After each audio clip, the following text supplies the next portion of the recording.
સુરેન્દ્રનગરના કચ્છ અમદાવાદ હાઈવે સોલી ટોલનાકા પાસેથી ઇંગ્લિશ દારૂ ભરેલ ટ્રક ઝડપાઈ। કારપેડના રોલની આડમાં સંતાડી લઈ જવાતો ઇંગ્લિશ દારૂ ભરેલો ટ્રક ઝડપાયો। ધ્રાંગધ્રા તાલુકાના સોલી ટોલનાકા પાસે રાજકોટ રેન્જ આઈજીની ટીમ દ્વારા ઇંગ્લિશ દારૂ ભરેલ ટ્રકને ઝડપી પાડ્યો છે।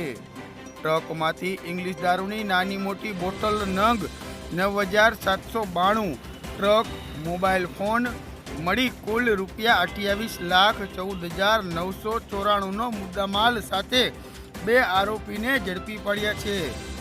ઇંગ્લિશ દારૂના ટ્રકનો ચાલક સંદીપ કુમાર વિનોદ કુમાર સાહુ અને ક્લીનર રણવીરસિંહ મહેન્દ્રસિંહ ઘાયલ રહે બંને રાજસ્થાનવાળાને ઝડપી પાડ્યા છે।